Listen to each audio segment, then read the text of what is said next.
para la defensa de esta clase de derechos. Tal y como lo indicamos con anterioridad, la Constitución Política de la República reconoce y consagra una serie de derechos fundamentales, pero también posee o prescribe una serie de mecanismos internos, cuyo fin primordial es velar por el mantenimiento y defensa de dichos derechos. Dentro de estos mecanismos internos encontramos los siguientes. El amparo, como una garantía en contra de la arbitrariedad. La exhibición personal o habeas corpus, como una garantía de la libertad individual. Como el tercer mecanismo, la declaratoria de inconstitucionalidad de leyes y disposiciones generales, como garantía de la supremacía constitucional. Y el último mecanismo es el procurador de los derechos humanos, como un comisionado del Congreso de la República para la defensa de los derechos humanos.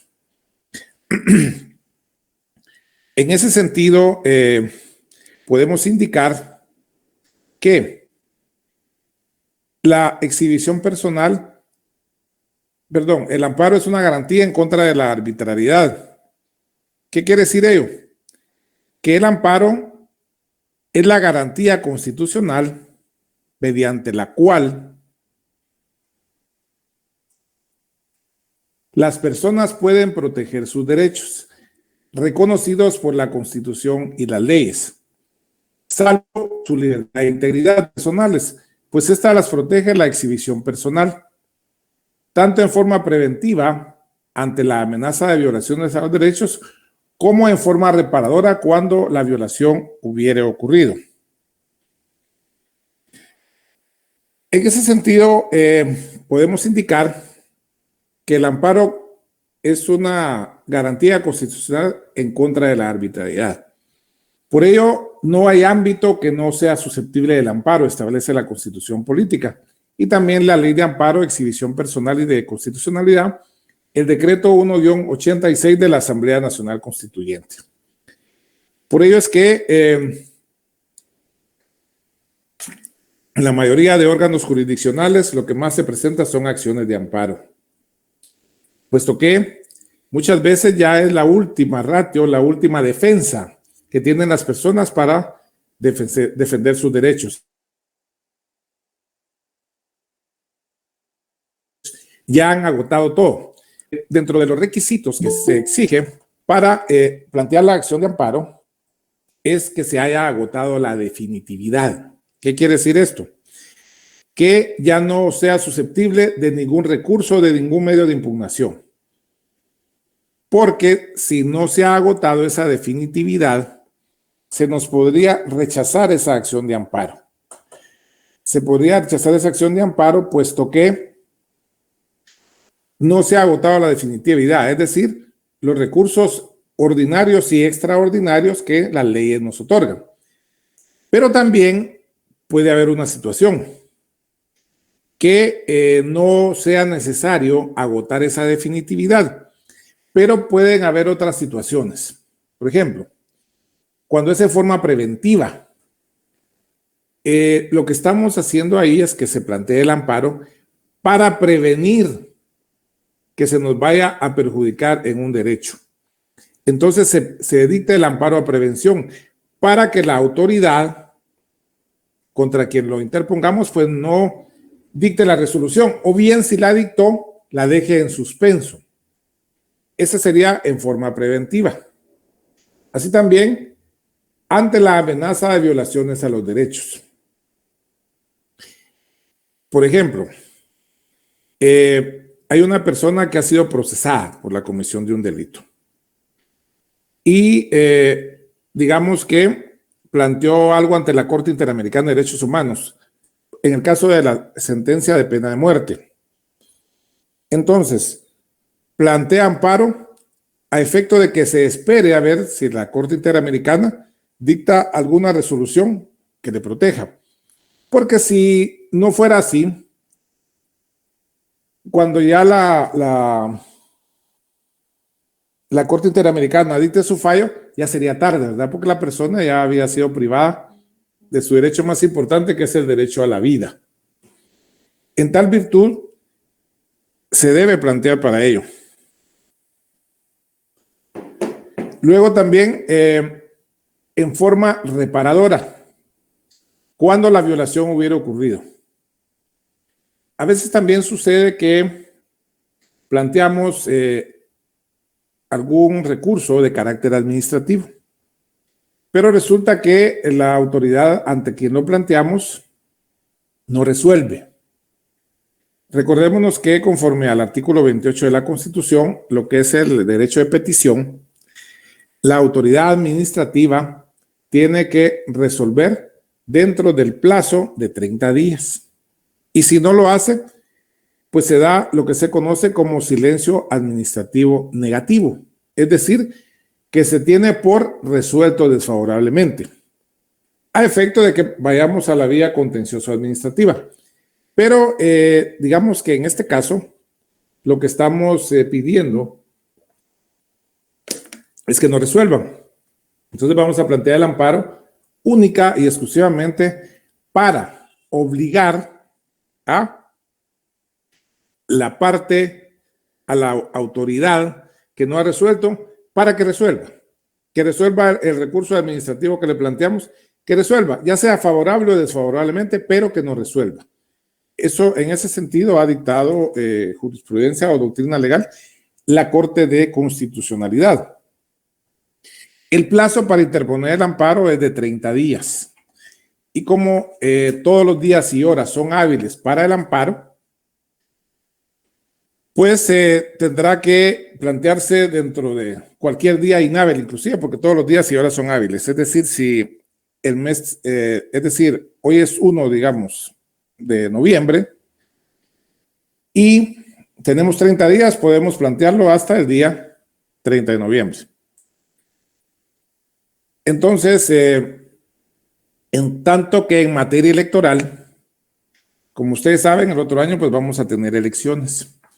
Vamos a tener elecciones y en materia electoral el plazo para interponer los amparos son 5 días. Es decir, ya no son 30 como normalmente se hace, sino van a ser únicamente 5 días. Y si no lo hacemos dentro de ese plazo, pues obviamente tendremos inconvenientes.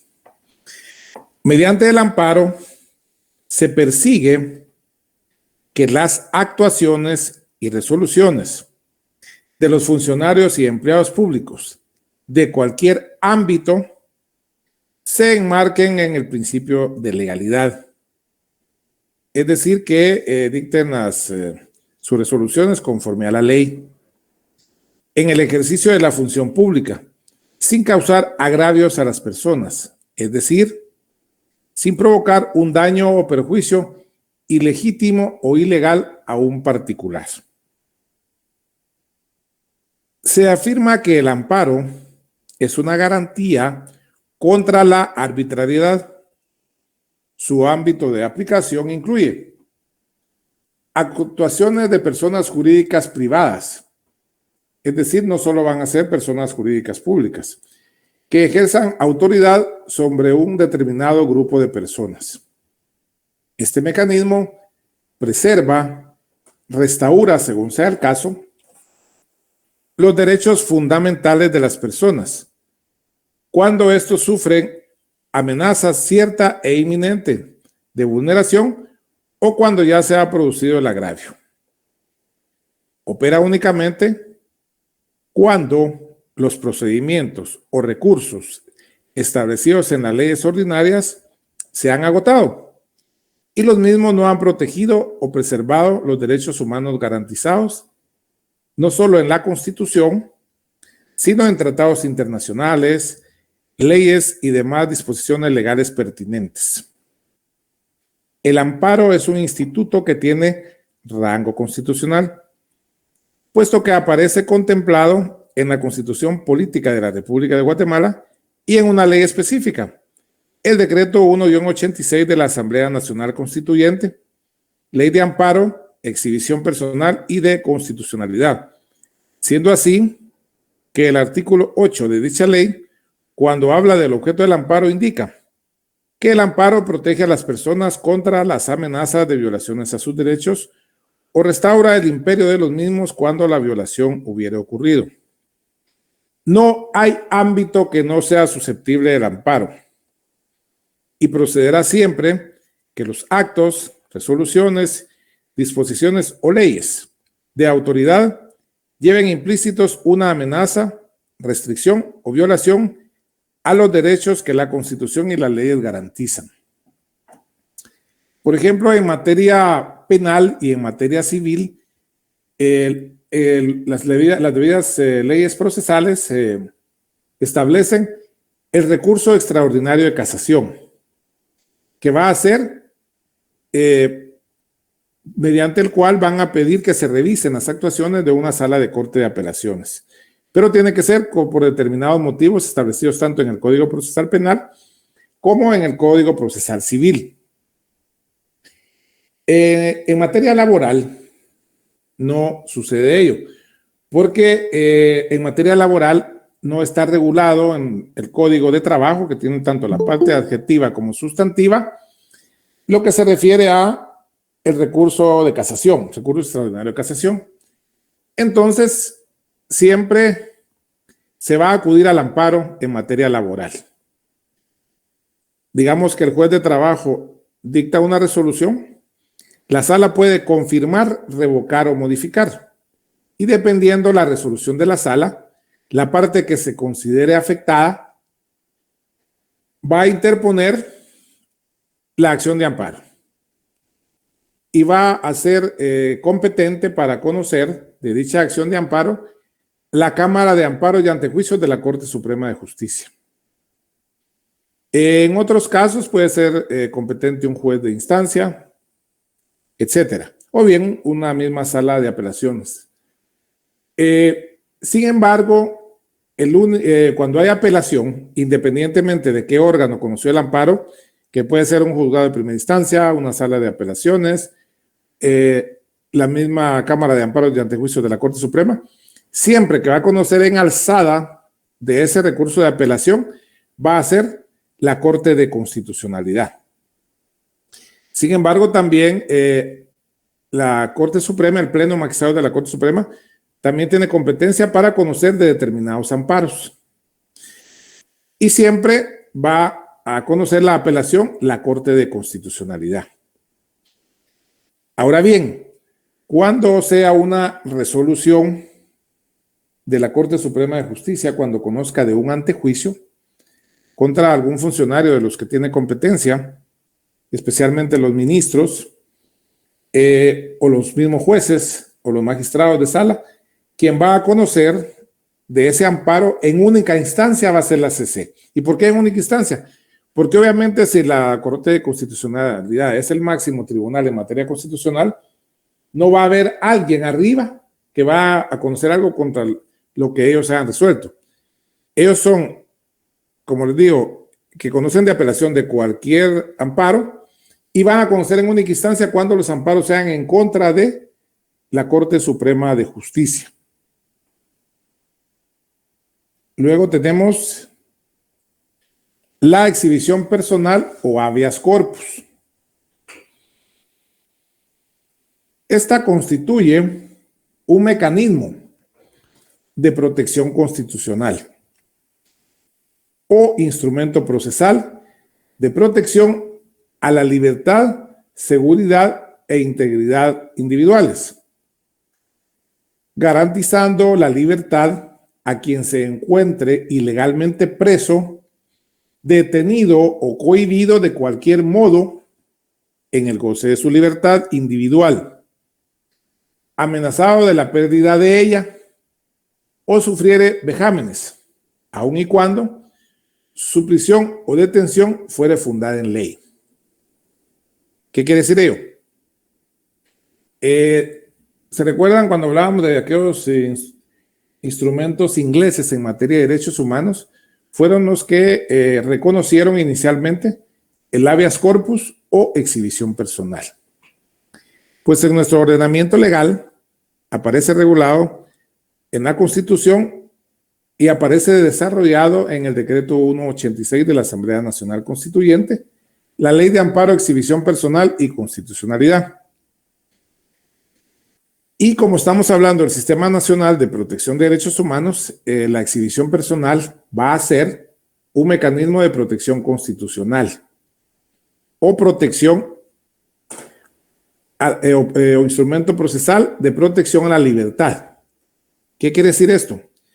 Que si nosotros no hemos cometido ningún delito flagrante, no tenemos orden de aprehensión y las fuerzas de seguridad, es decir, la PNC, nos captura, eso va a ser una detención ilegal, porque no se dan los dos presupuestos, o flagrancia en la comisión de un delito, o bien que haya orden de aprehensión extendida por un juez competente. Entonces ahí la policía incurriría en una detención ilegal y pues obviamente podríamos deducirle responsabilidades. Pero lo que se pretende a través de este mecanismo es que si nosotros fuimos detenidos ilegalmente y alguien pide que seamos exhibidos, nuestra exhibición personal, entonces si no hay flagrancia y no hay orden de aprehensión, nos tienen que dejar libres a través de la exhibición personal. A través de la exhibición personal que obviamente se va a plantear ante un juez de paz, un juez de instancia, etcétera, ¿verdad? Pero también podría darse otra situación. Digamos que alguien sí está legalmente preso, pero ya su proceso terminó. Ya cumplió su condena o bien fue absuelto. Pongamos el ejemplo que fue absuelto. Entonces, el último órgano jurisdiccional que conoció, digamos que fue la Cámara Penal de la Corte Suprema de Justicia, y ya no hay ningún recurso pendiente, tendría que ordenar que se dicte la orden de libertad. Pero si no lo hace y se plantea la exhibición personal, no solo se le tiene que dejar libre, sino que se le podría deducir responsabilidades a los magistrados integrantes de la Cámara Penal, también por la detención ilegal, porque él ya había sido absuelto y tenía que haberse ordenado su inmediata libertad. Eso es en cuanto a la libertad personal. Pero pues el otro presupuesto es que yo estoy legalmente preso, porque si cometí un delito, me dictaron orden de aprehensión, pero estoy sufriendo vejámenes dentro del centro de detención carcelario o centro de detención preventiva. Ya sea que esté sufriendo malos tratos, vejámenes, torturas, tratos crueles o degradantes de parte de los funcionarios de la cárcel o bien de parte de otros privados de libertad y que los integrantes de las autoridades de la cárcel, del centro de detención, pues toleren eso. En lugar de protegerme, lo están tolerando eso. En la práctica, muchas veces se sufren esos vejámenes, pero la gente por miedo, por temor, no plantea la exhibición personal, porque piensa que igual se la van a declarar con lugar, pero no va a salir. Lo que pueden ordenar es que se le traslade a otro centro de privación de libertad. Y si en ese centro de privación de libertad hay cómplices de los que le estaban provocando vejámenes, malos tratos en la otra, pues va a continuar la situación. Entonces, por eso muchas veces los privados de libertad, que en la mayoría que están ahí, no es gente que fueran delincuentes habituales, sino por alguna circunstancia, ¿verdad? Están ahí, son las víctimas del sistema. Porque muchas veces hay gente que por un hecho de tránsito va a ser detenido. Otras personas, por ejemplo, alguien que niegue la pensión alimenticia a favor de sus hijos también va a ir preso. Y no son personas que sean delincuentes habituales, sino que encuadraron su conducta en una situación que es un delito, pero que no es un delito grave. Por ejemplo, alguien va manejando en estado de ebriedad, es el delito de responsabilidad de conductores. Esa persona lo que tiene que es imprudente, negligente en manejar bajo efectos de licor, pero no es una persona que sea un asesino, que sea un secuestrador, etcétera. Igualmente, un padre de familia puede ser irresponsable al no pasar la pensión alimenticia y le decreten el delito de negación de asistencia económica y va a ir a parar a la par de estas personas, ¿verdad? Entonces, muchas veces, como les digo, se tolera eso por las personas que están privadas de libertad. Y es en todos los centros de privación de libertad que sucede esto. Y por eso, en estos centros de privación de libertad, todo es pagado. Y la gente que no tiene dinero para pagar eso, desde una litera de concreto, hay que pagarla. Una colchoneta hay que pagarla. Hasta las visitas a veces cobran. Y todo eso fue lo que provoca que en el sistema penitenciario haya mucha corrupción. Aparte de ello, el tema que dice Ruth.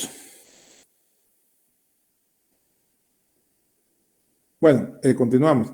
Entonces les decía que, aparte de ello, cobran por todo. Y aparte también se da desde ahí las extorsiones, porque la mayoría de los líderes de las pandillas están privados de libertad. Entonces ellos son los que extorsionan, los que amenazan a las personas, consiguiendo los datos personales en los comercios, en esto y lo otro, y ellos extorsionan. Y los cómplices de los que están en la calle son los que recogen la extorsión. Y estos señores de las pandillas tienen unos sus códigos meros especiales, ¿verdad? Porque no aceptan, no toleran que le roben un quetzal de lo que recaudan en concepto de extorsiones. Tan es así que su pareja sentimental puede serles infiel y no la matan. Pero si le roba un quetzal, la matan. Así funciona ese sistema, ¿verdad? Pues les decía que el trámite de la exhibición personal es bastante sencillo. Puede solicitarse por escrito e incluso verbalmente o por teléfono, pudiendo hacerla el agraviado o cualquier otra persona, sin necesidad de acreditar representación alguna y sin sujeción a formalidades de ninguna clase. Y el funcionario, ante quien se presente, queda obligado a faccionar el acta correspondiente. Si el funcionario obligado desoye el mandato de exhibición personal, la ley establece severas sanciones. La exhibición personal o habeas corpus aparece regulado en el artículo 263 constitucional, estableciéndose que si el tribunal decretara la libertad de la persona ilegalmente recluida, ésta quedará libre en el mismo acto y lugar, y cuando así se solicitare o el juez o tribunal lo juzgue pertinente, la exhibición reclamada se practicará en el lugar donde se encuentre detenido sin previo aviso ni notificación, siendo también ineludible la exhibición personal del detenido, en cuyo favor se hubiere solicitado. Dicho artículo ha sido interpretado por la Corte de Constitucionalidad en varias sentencias. Sin embargo, a guisa de ejemplo, diremos que en la sentencia de fecha 25 de junio de 1998, dentro del expediente número 90-98, caseta número 48, al indicar la exhibición personal recogida y garantizada por el artículo 263 constitucional, da origen a un recurso jurisdiccional que, descargado de mayores formalismos, persigue evitar detenciones ilegales, bien que provengan del poder público como de particulares, cuyo objeto es determinar por la autoridad judicial que conozca los fundamentos de la detención. Si la autoridad la estima ilegal, debe decretar la libertad. En caso contrario, debe denegarla, sin perjuicio de hacer cesar los vejámenes que hubieran existir, aun cuando la detención o prisión resulten fundadas en ley. Hay otro ejemplo que no les había indicado en cuanto a lo de la exhibición personal. Cuando una persona está privada de libertad, el órgano jurisdiccional correspondiente debe dictar, digamos que le da cierto tiempo, cierto plazo al Ministerio Público para que investigue. Y una vez termine ese plazo y necesita que la persona siga privada de libertad, debe dictar una prórroga de la privación de libertad. Normalmente las prórrogas son de 3 meses para arriba.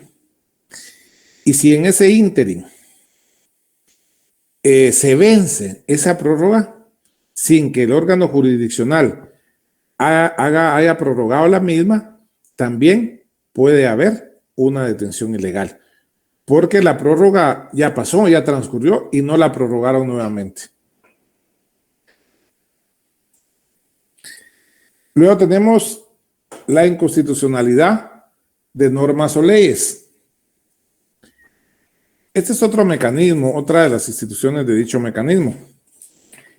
Y esta constituye la más democrática expresión del control de constitucionalidad, a través del cual, en acatamiento del principio de supremacía constitucional, se confrontan leyes, reglamentos o cualquier disposición de carácter general con la Constitución, a fin de que las disposiciones de esta prevalezcan ante cualquier conflicto normativo y así preservar la jerarquía de normas que el indicado principio establece. La acción de inconstitucionalidad de normas o leyes en Guatemala presenta dos modalidades: la acción de carácter general y la inconstitucionalidad de carácter concreto. Bien, ahora pasamos a explicar. Cuando decimos que constituye la más democrática expresión del control de constitucionalidad, ¿y cuál es el control de constitucionalidad? Es el mecanismo que nuestra Constitución otorga para que efectivamente se establezca si una ley está dentro del marco de la Constitución o contraria a esta. Por ejemplo, cuando ustedes estudiaron Introducción al Derecho, vieron la pirámide invertida de Hans Kelsen. Y en la pirámide de Hans Kelsen, las leyes más importantes son las leyes constitucionales. En nuestro país, cuando han habido golpes de Estado, se ha establecido, y esos golpes de Estado lo que han hecho es dejar sin efecto la Constitución. Entonces se ha convocado a una Asamblea Nacional Constituyente. Y esta, pues así como se elige a los diputados, pues se elige a los integrantes de la Asamblea Nacional Constituyente. En nuestro país, en el año 84, se convocó a la Asamblea Nacional Constituyente y esta pues fue la que elaboró la Constitución que nos rige, que fue decretada el 31 de mayo de 1985 y entró en vigencia el 14 de enero de 1986. Por eso es la Carta Magna, la Carta superior de este país, porque la establece, la decreta una Asamblea Nacional Constituyente. Por eso cuando se habla de reformar la Constitución, se exigen una serie de requisitos, ¿verdad? Pero siempre tiene que haber asamblea. ¿Y qué quiere decir esto de la asamblea? Pues decretó la Constitución y también decretó leyes de carácter constitucional, como el decreto 1-86 de la Asamblea Nacional Constituyente, que es la ley que desarrolla todos estos mecanismos para defensa de los derechos humanos de las personas. El decreto 1-86 de la Asamblea Nacional Constituyente. Otras leyes constitucionales son la ley de emisión del pensamiento y la ley electoral y de partidos políticos. Bueno, pero ¿qué sucede con el tema de la inconstitucionalidad? Por ejemplo, la Constitución regula el principio de legalidad tributaria. Este principio de legalidad tributaria indica que solo se pueden crear impuestos por parte del Congreso de la República. Nadie más está facultado para decretar impuestos, es el Congreso.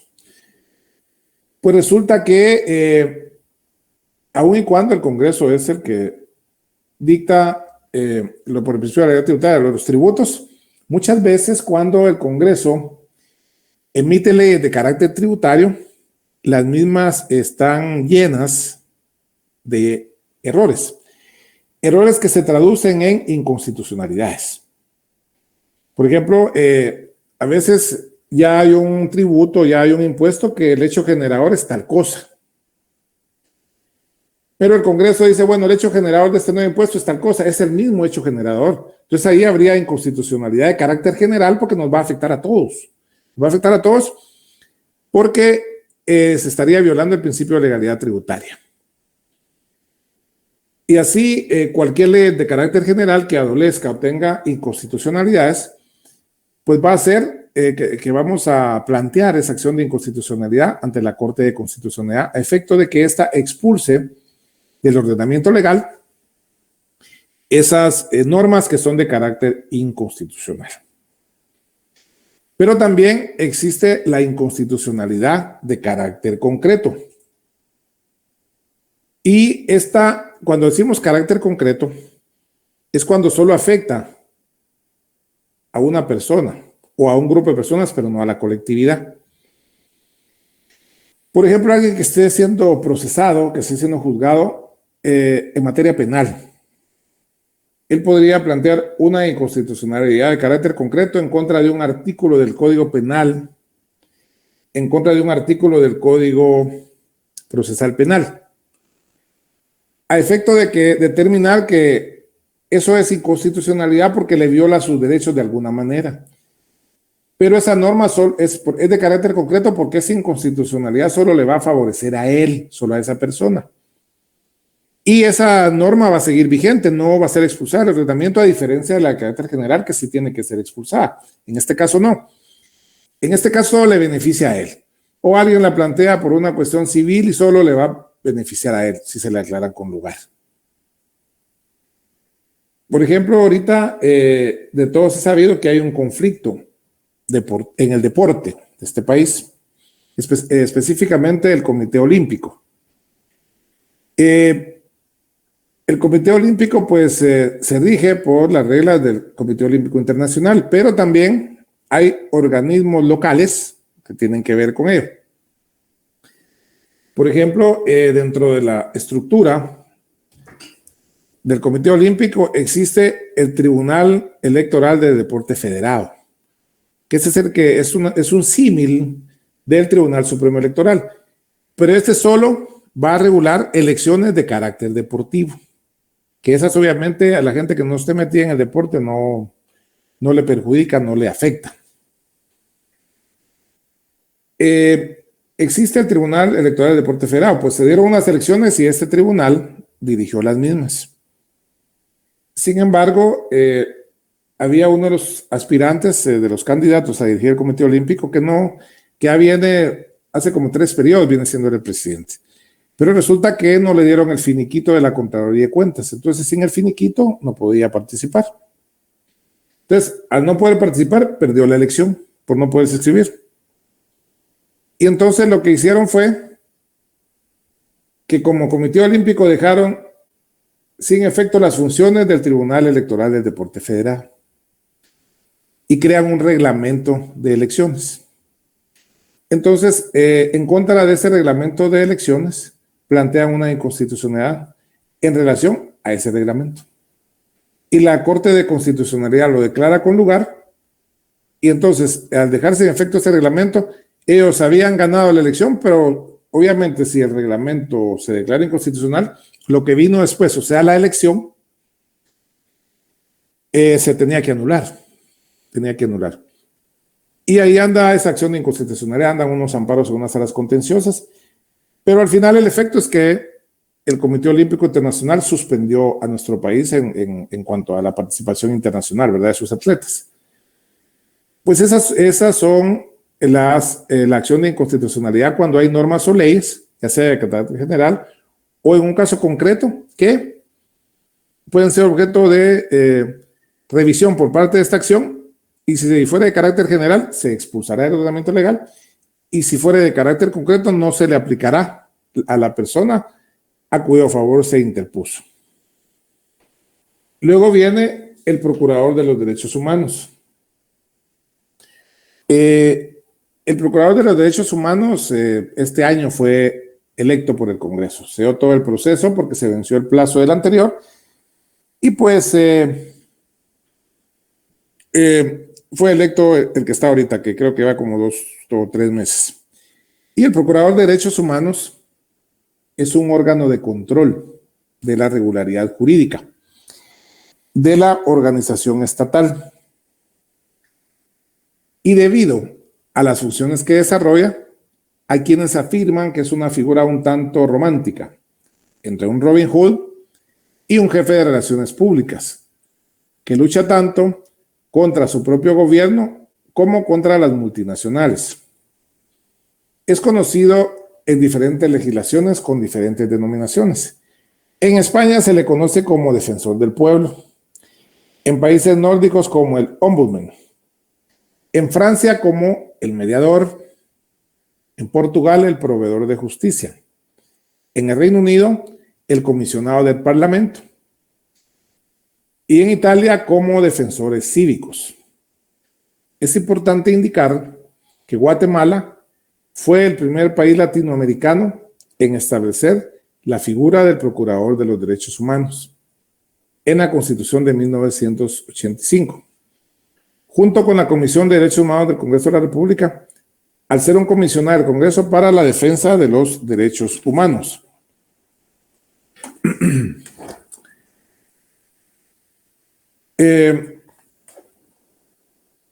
Aparece regulado en los artículos constitucionales del 273 al 275 y en los decretos 5486 y 3287 del Congreso de la República.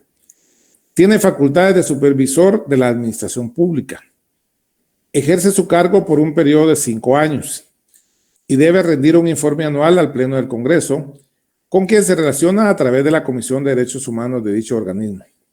El procurador debe reunir las mismas calidades que los magistrados de la Corte Suprema de Justicia y goza de las mismas inmunidades y prerrogativas de los diputados al Congreso de la República. Entre otras facultades, el procurador debe investigar toda clase de denuncias que le sean planteadas por cualquier persona sobre violaciones a los derechos humanos, así como promover acciones y recursos judiciales o administrativos en los casos en que sea procedente. La figura del procurador es de naturaleza jurídica muy singular, pues aun cuando es definida como comisionado del Congreso, actúa con independencia de este. Sus declaraciones no tienen fuerza vinculante, a pesar de la fuerza política que poseen, y son consideradas como manifestaciones formales de opinión que tienen la autoridad que les otorga el prestigio de su emisor y la sabiduría y moderación de sus decisiones, particularmente cuando se refieren a aquellos derechos que por su carácter de fundamentales deben ser protegidos enérgicamente. La gestión del Procurador de Derechos Humanos es generalmente preparatoria del trabajo de otros órganos estatales, ya que sus resoluciones de fondo son simples sugerencias, con efecto persuasivo, aunque sus requerimientos de colaboración sí tienen carácter vinculante. Tales recomendaciones conllevan el accionar del ente hacia el cual van dirigidos para establecer si los cumplen o no, y dada la fuerza moral que asiste al procurador, en la mayoría de las veces el funcionario responsable acata esas sugerencias y modifica sus criterios y procedimientos. El procurador puede concebirse como el órgano que los ordenamientos jurídicos de los estados como el nuestro han establecido a nivel constitucional, como apoyo y fortalecimiento de todos los otros poderes tradicionalmente establecidos en toda sociedad democrática. Dicho apoyo y fortalecimiento se traduce en la fiscalización de funciones y la formulación de recomendaciones, siempre con la finalidad de hacer efectivos los derechos fundamentales que existen a los habitantes de un Estado. De ahí que cumplen con una doble función. Por un lado, supervisar la administración pública, velando por el correcto y eficaz desempeño de la función pública ejecutiva, legislativa y judicial. Y por el otro, promover y defender los derechos subjetivos y adjetivos fundamentales, tanto individuales como colectivos, así como los intereses públicos legítimos. En la Constitución del 85, aparte del Procurador, también fue creada la Comisión de Derechos Humanos del Congreso. El Congreso, en su quehacer político, tiene varias comisiones, en la que se integra los diputados por conocimiento, porque les gusta el tema, etcétera. Pero a veces hay de un partido, hay varios integrantes en las comisiones. Sin embargo, la Comisión de Derechos Humanos del Congreso tiene una particularidad, que en la misma se encuentra representada por un diputado de cada partido político que está en el Congreso. Es decir, ningún partido puede tener más de un representante de esa comisión y tiene su lógica. Por ejemplo, si ahorita creo que son 17 partidos políticos quienes tienen representación en el Congreso. Entonces son 17 diputados que integran esa Comisión de Derechos Humanos del Congreso, uno por cada partido. ¿Y por qué de esa manera? Porque la Comisión de Derechos Humanos es la que lleva a cabo todo el proceso para recibir la documentación de las personas que aspiren a ser procurador de derechos humanos. Es decir, viene siendo una especie de comisión de postulación, aunque no es comisión de postulación, sino es comisión de derechos humanos del Congreso, que muchas veces usan algunas cosas establecidas en la ley de comisión de postulación, que esa ley regula lo que refiere a comisiones de postulación para elegir magistrados de Corte de Apelaciones y de Corte Suprema de Justicia. Pero hay ciertas cosas que contiene esa ley que las han utilizado los miembros de la Comisión del Congreso, especialmente los requisitos que piden, que solicitan, etcétera. Y esa comisión va a elegir de los que aspiran a ser procurador una terna, y esa terna la va a someter a conocimiento del Pleno del Congreso de la República, y va a hacer esto los que van a elegir finalmente al Procurador de Derechos Humanos. Y el que saque más votos que en el Congreso, pues de 82 votos para arriba ya puede una persona ser electa. El actual creo que sacó como 140, creo el que eligieron recientemente. Aparte de ello, había una cuestión que decía que sus requerimientos de colaboración, que sí tienen carácter vinculante. ¿Y por qué sí tienen carácter vinculante? Puesto que ahora en todos los procesos que participan personas para aspirar a un puesto como estos, ya sea procurador, ya sea magistrado, ya sea fiscal, etcétera, se tiene que presentar una carencia de sanciones del Procurador de Derechos Humanos. Es decir, que aunque las sanciones son morales, pero si una persona ha sido sancionada por el PDH a través de una sanción moral, eso va a aparecer en los registros. Y si la presenta y fue sancionado, se va a establecer que no tiene la honorabilidad o cualquier otro requisito del 113 de la Constitución. Honorabilidad, probidad, honradez, etcétera, ¿verdad? Puesto que fue sancionado por alguna situación. Bien, esto sería en cuanto al tema del sistema de protección de derechos humanos, en cuanto al Sistema Nacional de Protección de los Derechos Humanos. Si tienen alguna pregunta o comentario, pues lo pueden hacer en este momento.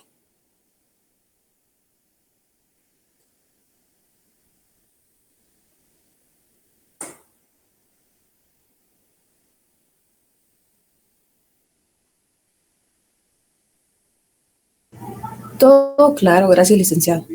Muy bien, Darlene, gracias.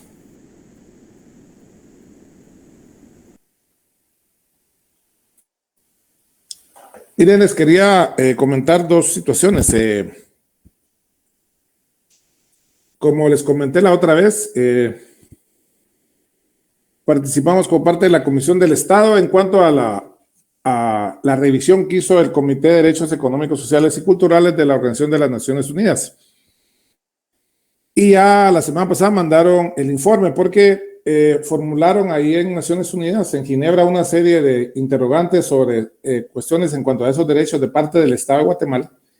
Iba una comisión grande, iba del Ejecutivo, del Legislativo, de la CC, del organismo judicial, y fueron muy importantes. Entonces, voy a ver si se las comparto ahí para que conozcan de qué se trata eso, para que no sea solo letra muerta, que digan, bueno, existe derechos económicos, sociales y culturales. Y aparte de ello también hay un material, unas diapositivas de una conferencia que recibí en línea sobre qué pasó con los derechos humanos durante la pandemia, que también se los voy a compartir para que tengan los documentos que son ya parte del contenido del libro y algo de eso les preguntaremos al final, porque lo que vamos a ver ahorita va a ser casi lo del final y es poquito, entonces vamos a incluir lo otro.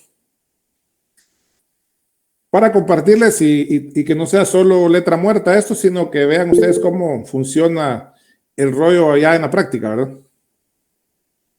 Sí, Joseph. ¿Qué tal, licenciada? Muy buenas noches. Buenas noches. Como una consulta, a finalizar el curso, todavía vamos a poder adquirir su libro de alguna forma.